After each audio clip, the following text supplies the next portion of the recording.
Hi, everyone. It's my pleasure to introduce you Mr. Phil Smith.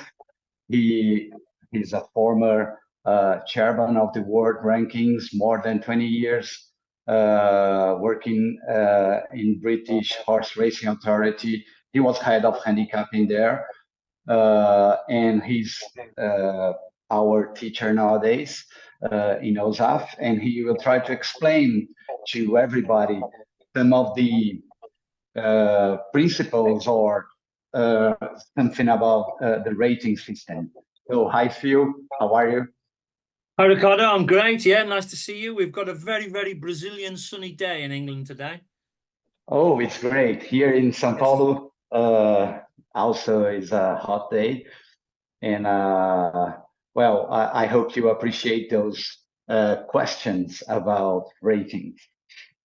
Absolutely. It was really interesting, sending you some answers. So yeah, let's get going on them and we'll start the whole thing off. Okay, Phil. So the first things first. So when were ratings were adopted in Europe?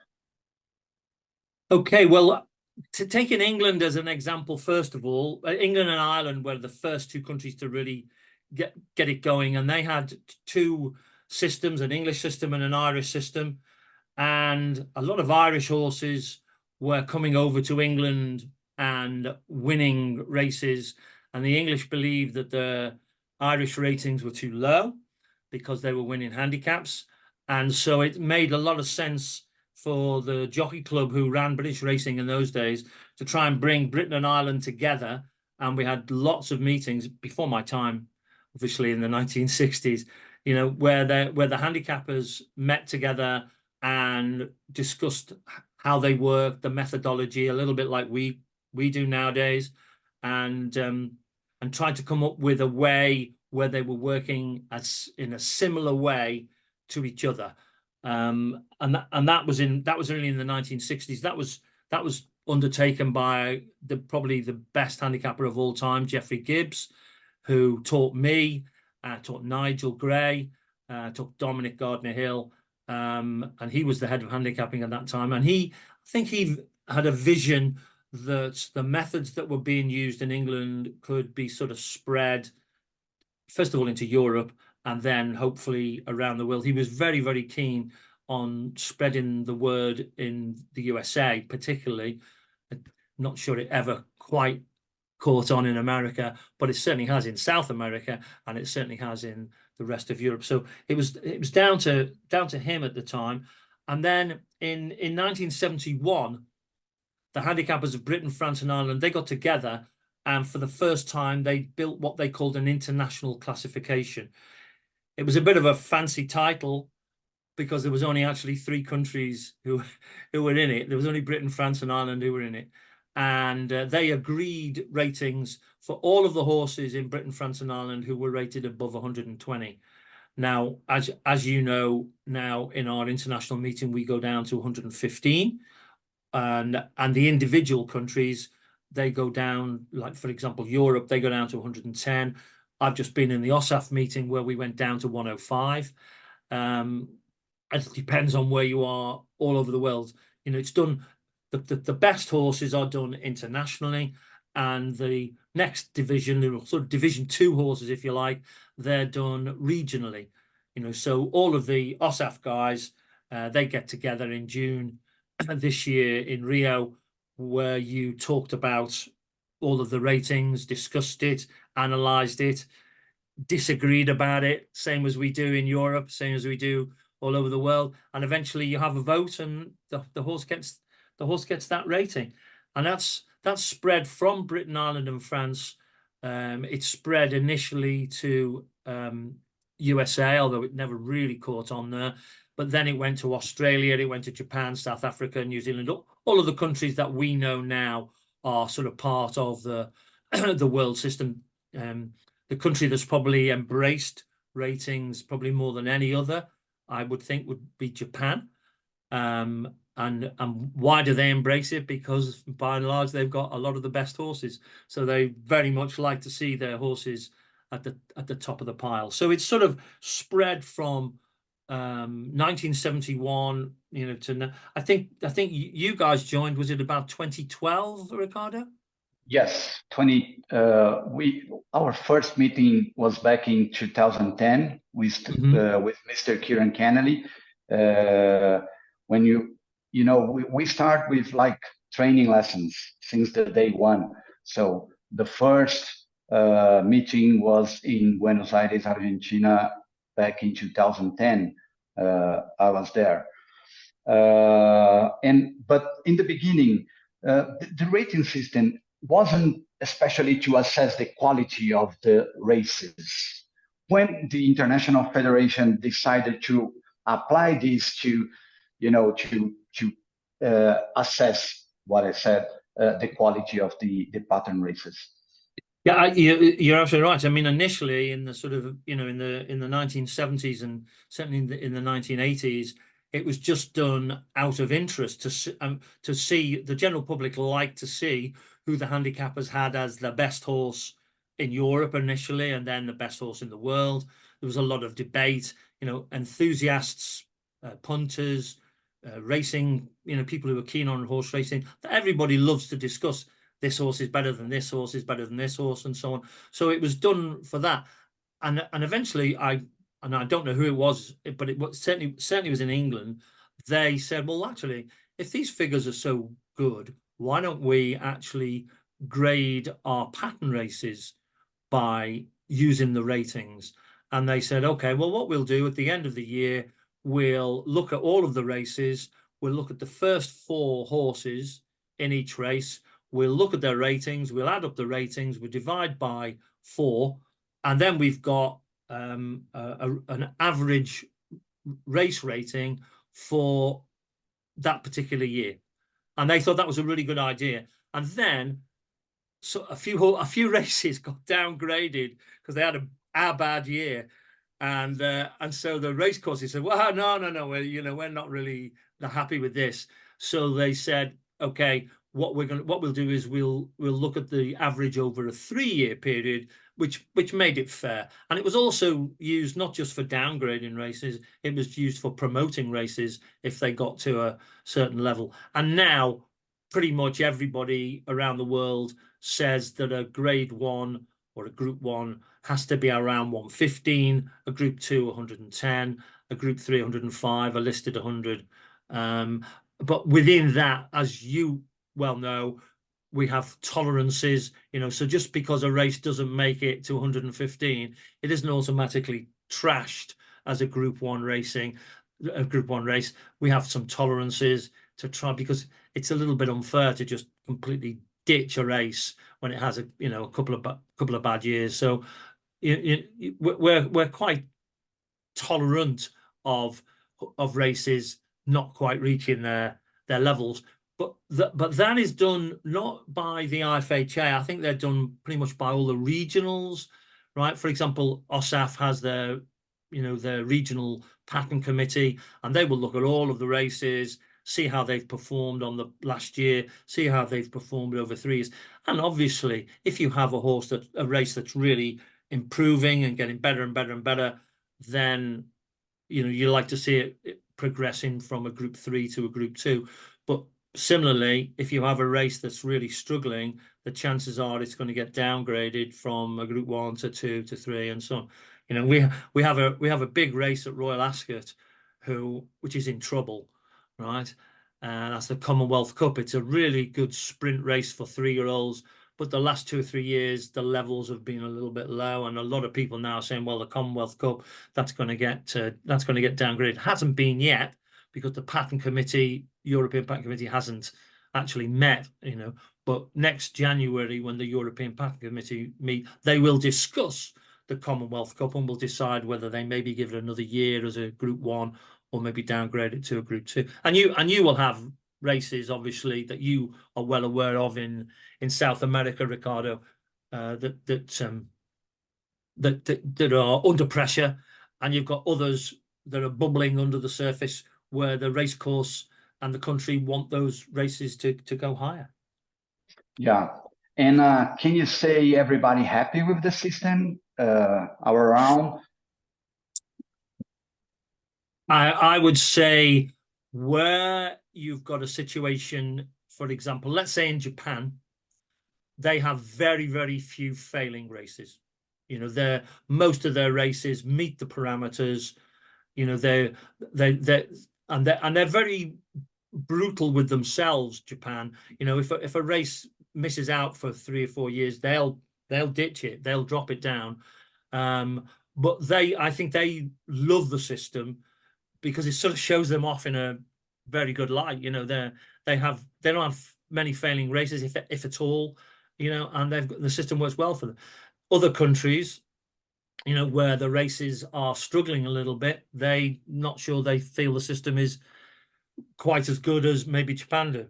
The one thing I know about Britain, because obviously I've worked here for so many years, the British Patent Committee are absolutely brutal with failing races.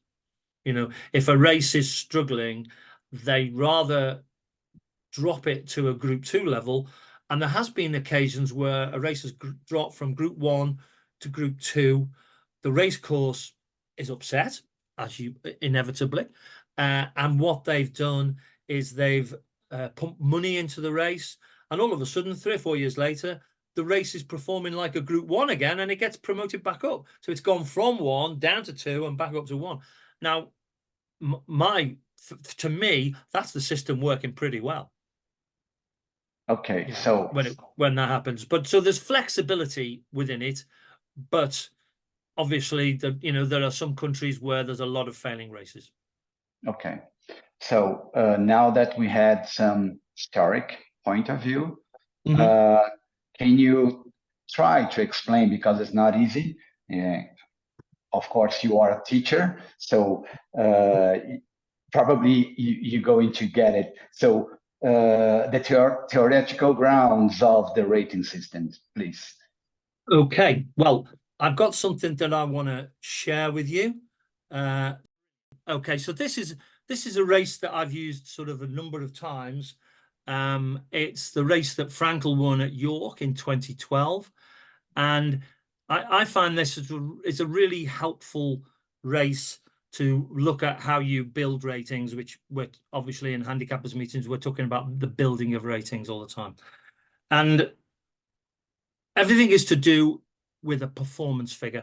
So people talk a lot about ratings, but actually for me, the most important aspect of assessing a horse is not its rating, but the performance figure it achieves in a particular race. So it's a little bit like a child taking tests in school. The race is the test, and the end of the year, the child gets a report, which is a summary of all the tests that the child has done through the year. And that's the rating. So the rating is a summary of the tests, but the performance figure is the key bit to the whole thing. And as you can see here, this race, let me just point out, if you look at the past performances, there I put the last 3 performances for each of the horses that were in the race, and they're from left to right.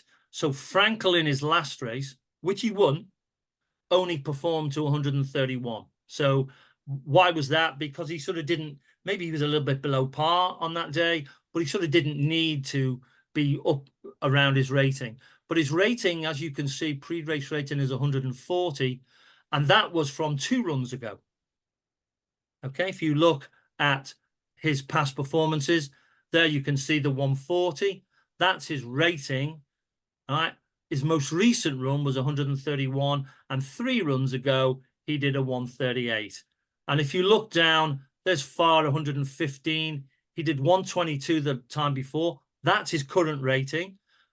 I always worked in England, and the BHA team always work on, we give a horse the rating of the best of its last 3 performances.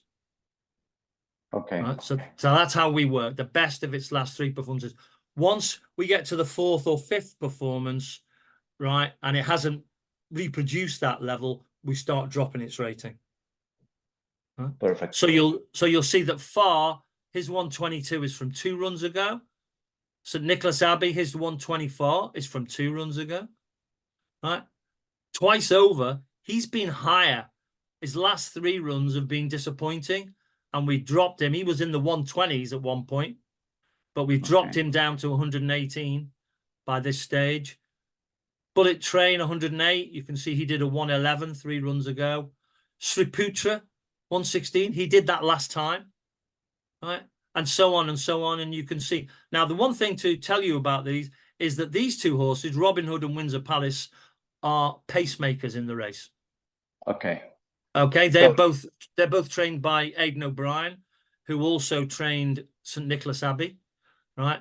And why did he use pacemakers in this race? Because a lot of people didn't believe that Frankel would stay 2,070 meters. He'd been a miler. He'd been a 1,600 meter horse and was, incredibly extravagant and flashy when he won his races. And people said, yeah, but he'll never stay 2,000 meters. So Aidan O'Brien, quite cleverly put a couple of pacemakers in and said, right, we're going to make this race as fast as it possibly can be, and let's see if Frankel can stay. That was the plan. So the first thing you do is try to establish the best pre-race ratings, to build the ratings of another race. Absolutely. Because this is the information you've got at this point in time. Okay. At this point in time, right? So as you can see, Frankel got his 140 from 2 runs ago.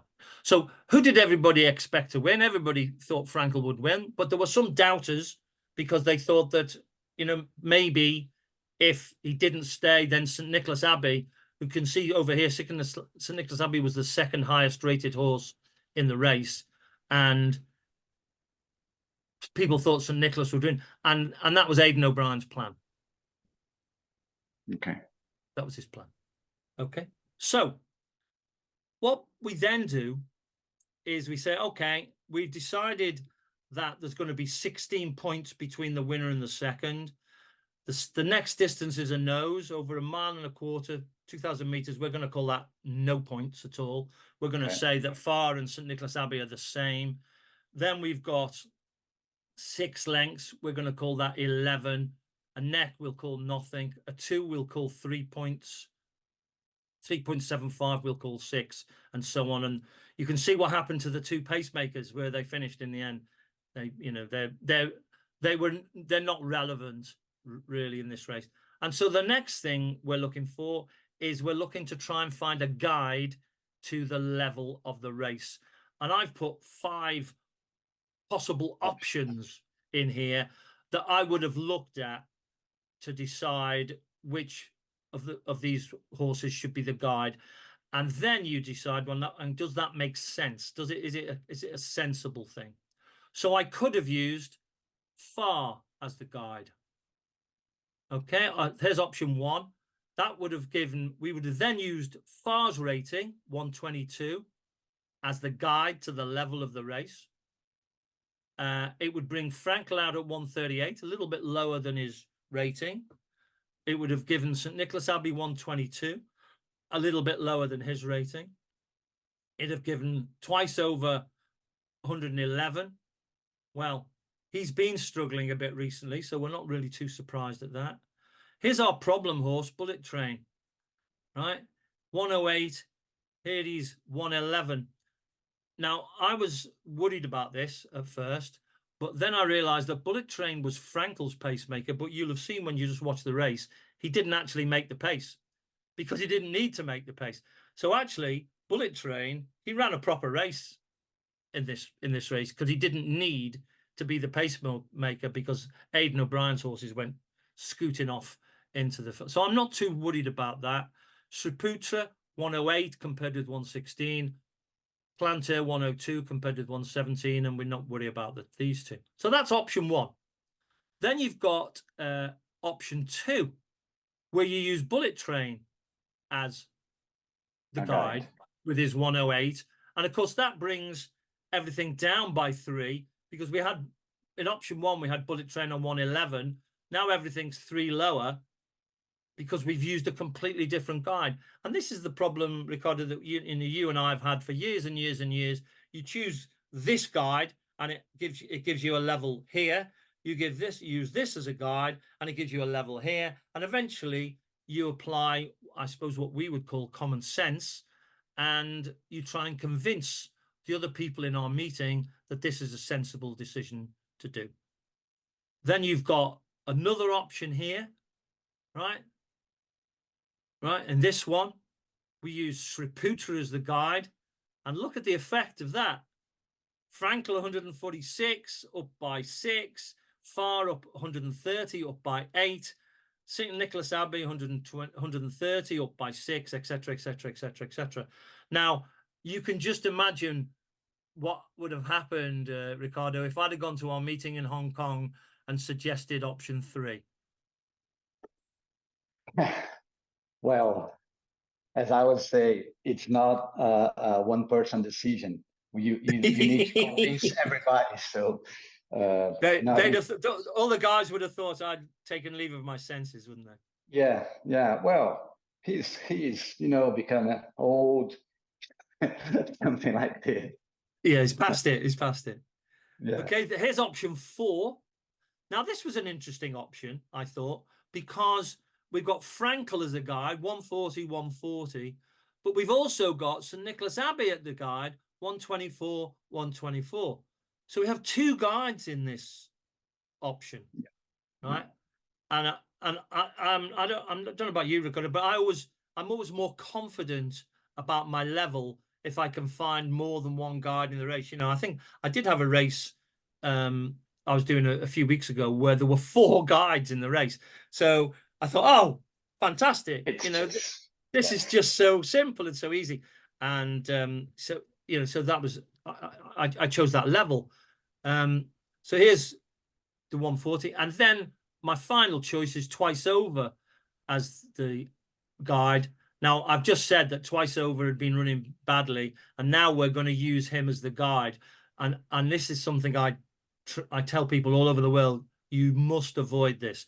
Here you've got a horse that's rated 118. It's a bit of an old rating.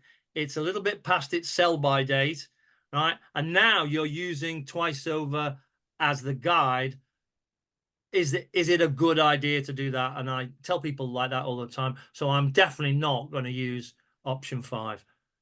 And I'm sure you can work out which one I used. Yeah, my decision would be option 4 for sure. Thank goodness for that, because that reassures me that I'm not a complete idiot because I chose option 4. Okay, so let's discuss why we both think, we're both pretty experienced world handicappers, right? Why did we do that? Okay, so here we've got Frankel. He's just won by 7 lengths, for goodness sake. To say that he's underperformed is a bit harsh, I think, isn't it? Really? Yeah. Okay, so the one thing that I just had as nagging in the back of my mind was the business of Farr going up 2. Okay, and how do you feel? He's a 3-year-old, absolutely, right? So I felt, look, he's the youngest horse in the race. He's got the most scope for improvement. You're happy to use that level with Farr going up a couple, even though he's beaten 7 lengths. I often, when a horse wins by so far, I always think to myself, okay, what would I do if the winner wasn't in the race? If the winner had been a non-runner 20 minutes before the race, he'd hurt himself or something. Farr would have won this race. I wouldn't be worried about him being 124 then, would I? I'd be more than happy. 25, because then I'd have used St. Nicholas Abbey as the guide with his 124. Well, I'm using St. Nicholas Abbey as the guide here, as well as Frankel. So we've still got the problem of Bullet Train, but as I said earlier, I took the view that he's not actually a pacemaker anymore. So I was content and happy for Bullet Train to be 113. But obviously, what I'd be doing is the next time Bullet Train ran, I'd be watching him like a hawk to see if he could repeat it. Okay, because he's the one bit of doubt I've got about the level in the race. So pretty much that's what we basically, Ricardo, that's what we do all the time, isn't it? We do that for every race, really. Yeah, this one it's an easy one. It is. Well, I didn't want to insult all of your customers' intelligence, but at the same time, I didn't want to overface them and give them something that would blow their mind. So I thought it was a best to do a fairly straightforward one to start with. Yeah, because you know, we all know that we have to take care to one-off performances. So if in a race like this, yes, suddenly St. Nicholas Abbey was the winner, beating Frankel by a head, and far 7 lengths behind them, it's not automatic to put St. Nicholas Abbey ahead of Frankel. Explain this, please, to us. Yeah, absolutely. We have this. You use the expression we use to each other all the time. Is it a one-off performance? We always like to see horses perform to this level more than once. Exactly. And that's really why I was happy with this level, because Frankel had already done a 140. You know, that 140 there was when he'd won at Royal Ascot a couple of months, 2 or 3 months earlier. So I was happy that, you know, why did he's just won by 7 lengths. Why did he not reproduce a similar level? And it can be proven by the maths through Farr and St. Nicholas Abbey. So you're absolutely right. For us, it is a fairly straightforward decision to make. But obviously, you're going to have a load of people watching this webinar, and they're going to look at that. And until we sort of, you know, until we started talking about it, you know, they might have been looking at that and thinking, "Well, I got all these figures all over the place. What are we going to do?" You know, so it's super. Well, I'll leave that on. That's really exactly how we do. Everything is based on performance figures. We go back all the time, so and look at these races over and over again. We look and see what happens to, you know, what did Frankel do next time? What did Farr do? What did St. Nicholas Abbey do? And so on, because we're always prepared to change the level if the form doesn't work out. You know, I think in America, in South America, you call it back handicapping. Yes, exactly. We sometimes call it that. We also call it collateral changes, is the English expression, right? But we're always looking back at races, you know, sometimes 3, 6, 8 months ago to see how they've worked out. And, you know, so for example, in this race, you know, option 4 seemed to me to be the right one, and seems to you as well to be the right one to use. Now, if Frankel, Farr, and Nicholas Abbey twice up, if they all ran disappointingly next time, I might drop that level by maybe to 139, or even I might go to option 1. Absolutely. You know, and the horse that I particularly wanted to look at was Farr, because I've given him a £2 rise and he's been beaten 7 lengths. So I'm a little bit uncomfortable with that. So I'm particularly going to be looking for these horses to run, you know, how do they run, you know, next time.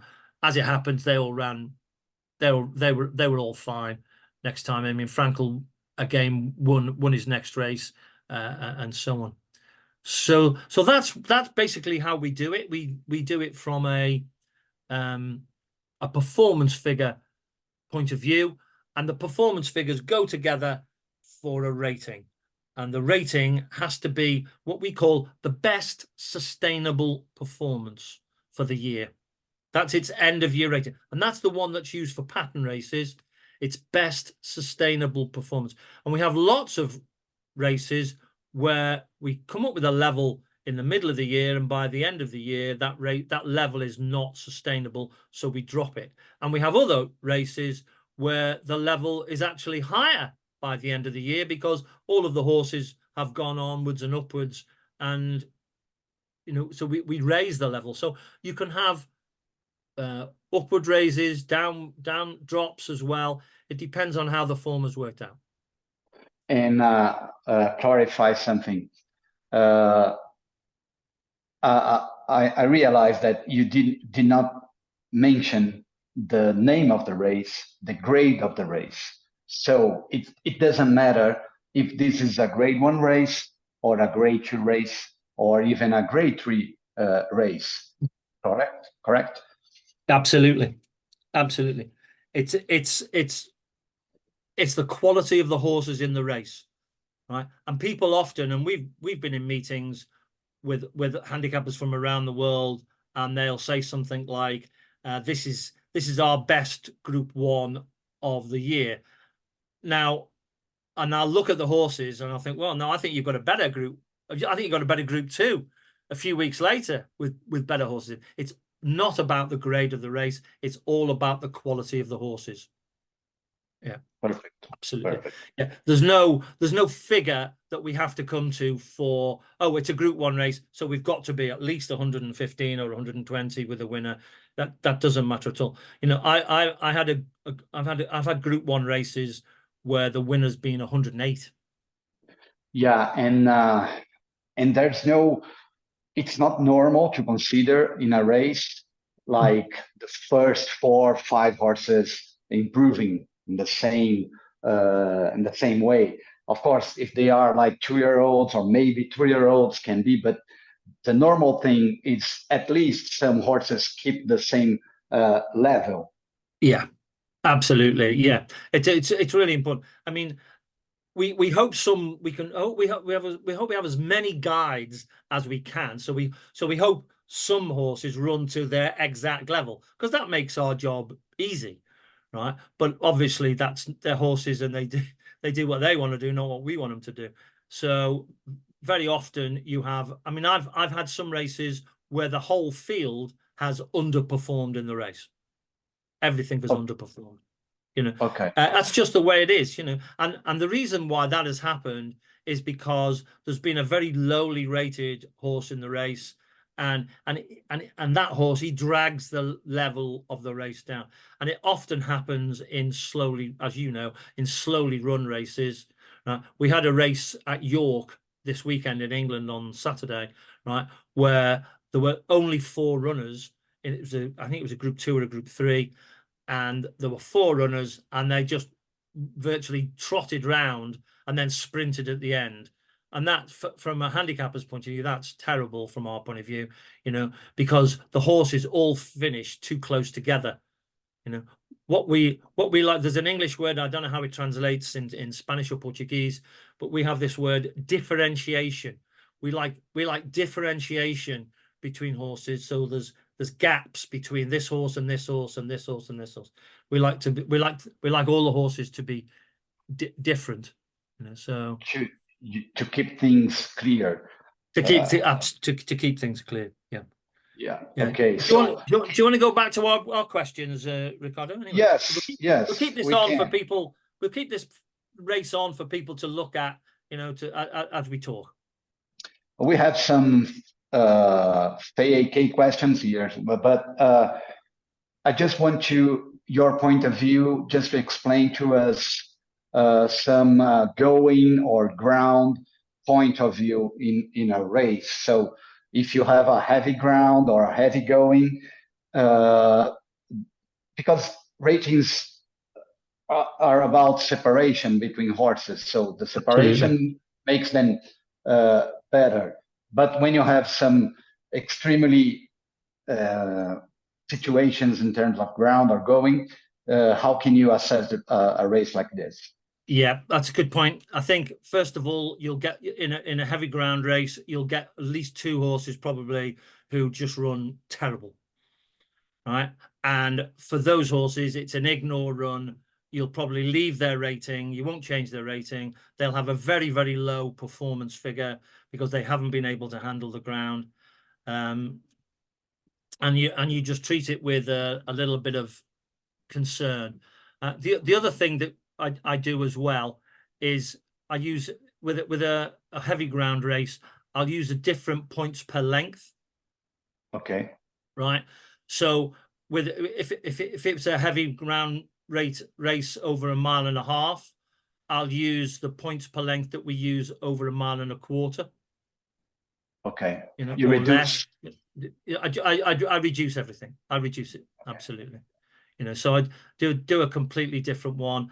You know, so if it's a 7 furlong race, I might use 1.25 miles figure.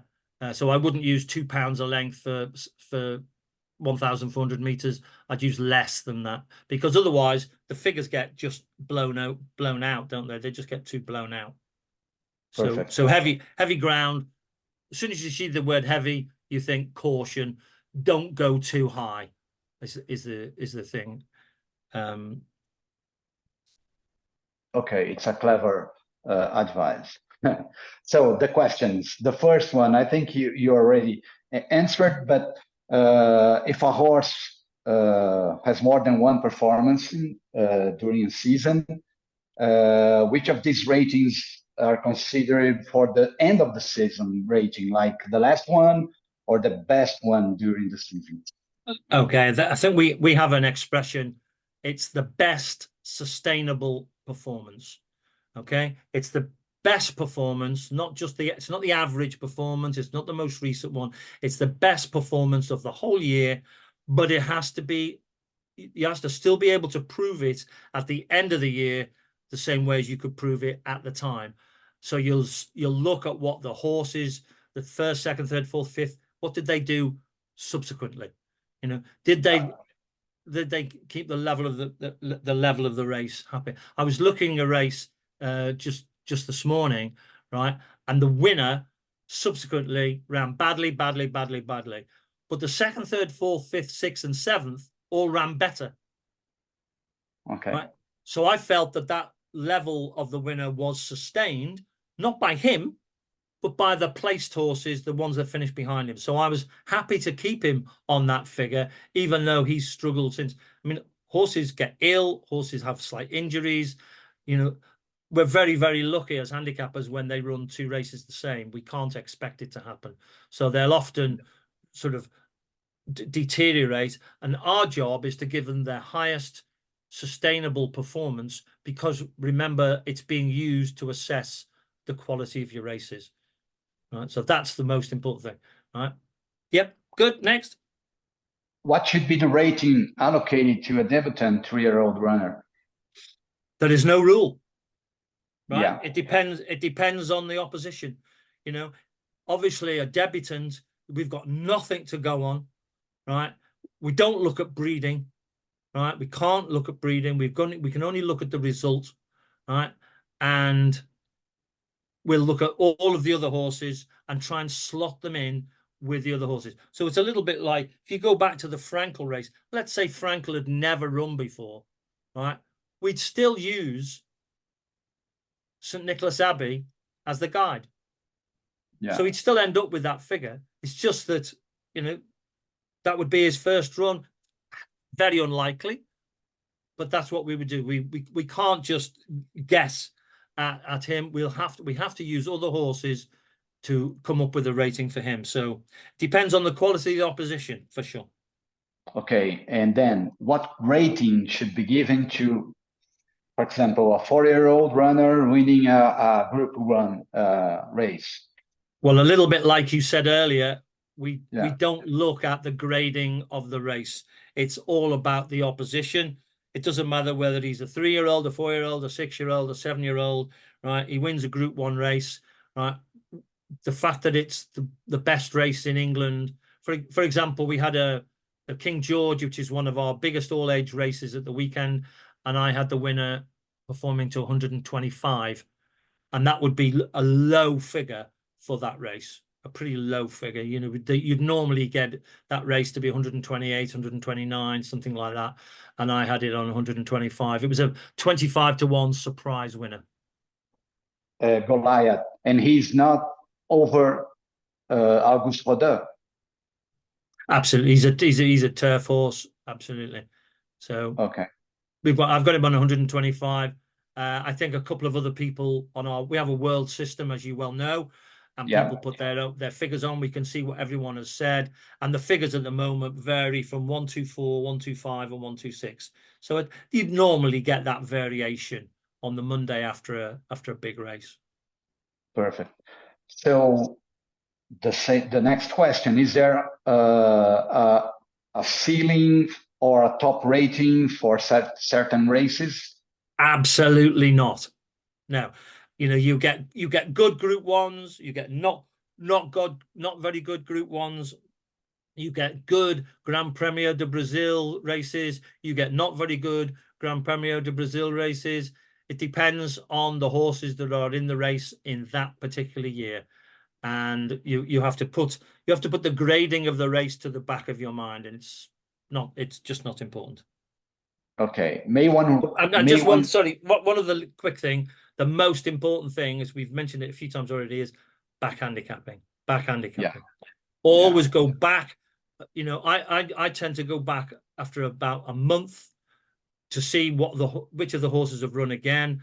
I then go back after 2 months. I go back after 3 months, and then after 3 months, I don't go back again until 6 months, and then I go back after about 8 or 9 months, and then that's it.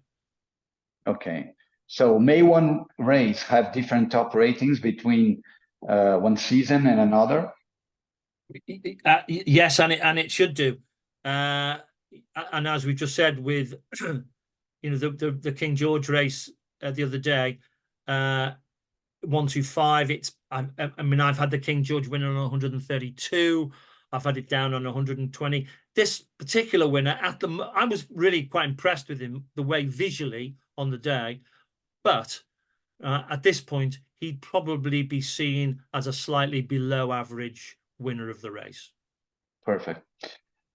We have those windows between years, and we can note that sometimes we have no guide. So then you can use some of these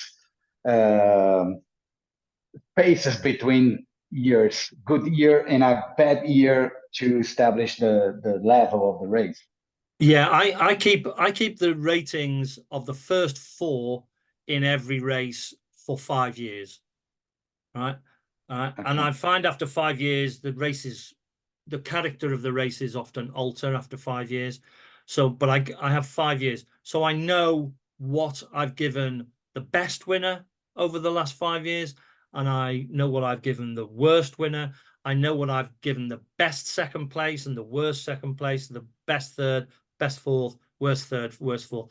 So I have that because sometimes there isn't a guide, you know. So you have to use what I've just spoken about there. We call them race averages, right? But they're not as good as when you've got a guide. So you probably have to go back to those races more often than you would when you've used a guide, because you're less confident about the level, right? And okay. And I've had a situation in some countries where they've said, but this is the best Group 1 in our country. Why have you got it so low? And I say, well, look, what I'll do is I'll go back next month, 3 months, 6 months. Let's see what all these horses have done. And if you're right, and if it is the best Group 1 in your country, these horses, the second, the third, the fourth, the fifth, they'll all run well, won't they? They'll all bound to have run well.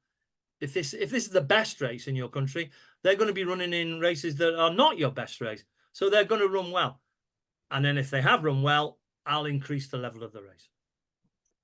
How do you assess ratings in case of fillies and mares running against males? Exactly the same, Ricardo, right? I come up with a figure, and then I take away from that figure whatever fillies or mares allowance has been. That the fillies and mares allowance varies around the world. It's sometimes 1.5 kilos. It's sometimes 2 kilos. So I do the race as if they've all carried the same weight, and then I subtract the fillies allowance off that figure, and that becomes its performance figure. And this is not the case of weight for age, like the example of FAR. You are not subtracting 4 pounds. No. Okay. First of all, why do fillies get an allowance? Because we believe, and we might be right and we might be wrong, that they need, in Group 1 races, they need a fillies allowance to enable them to be successful. Right? Okay. So that's a thing that's been thought up by humans to try and help fillies in pattern races when they run against the boys. But it's something that's a human idea, right? Now then, let's compare that with weight for age, which is also a human idea, But the weight for age varies throughout the year. It lowers as the 3-year-olds become more mature. It changes over the distance that the 3-year-old is running over. So you have a situation where a 3-year-old might be getting 6 kilos at the beginning of the season over one distance, but by the end of the season, he's getting half a kilo in that race. Right? So that's a different thing, because the weight for age allowance changes all the time as the year goes on, and it changes the distance.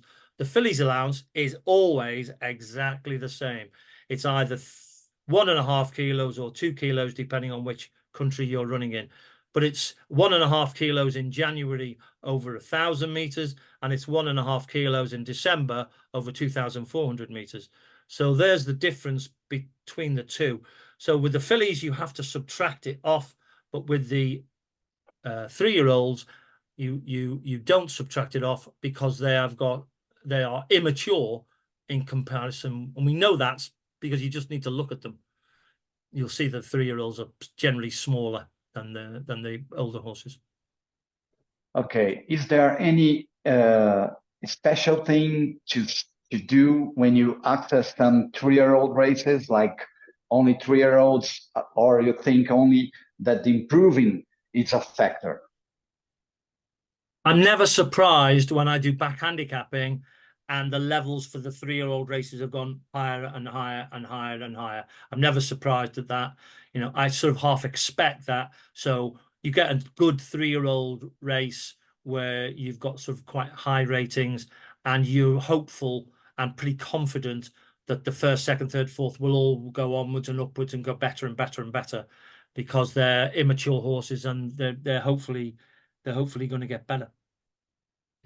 Perfect. So anything else you want to clarify? Well, the only final thing I would say is the danger of using figures that are a little bit out of date. That's all. You know, you have a horse that's rated maybe 112, but it hasn't run for a year, and then it finishes third in your race, and you're tempted to say, well, he was 112 a year ago, I'm going to use him as the guide, and he's going to be 112 now. And then you come up with maybe 114 for the second and 116 for the winner, and so on. And I've learned over many years to be really careful about that, because the chances of this horse that hasn't run for a year being able to reproduce exactly a 112 level from a year ago is unusual. So it's tempting because it fits neatly, and you think, oh, brilliant, that's my job done. I've found a guide, here are the figures, all fantastic. But the reality is that you'll find a month or 3 months or 5 months later that race hasn't worked out. Perfect, Phil. I think this conversation was good information for everyone. Of course, we cannot explore the entire ratings, things, sure, because it's too big. much. It's big. Yeah, it's big. But for sure, it's a first step we are doing here together, trying to clarify things and some education, because it's not, in South America, we started like in 2010. So you start like in the 60s. So we are more than 50 years, So, but we are going together and we are growing together. Phil, absolutely. Thank you very much.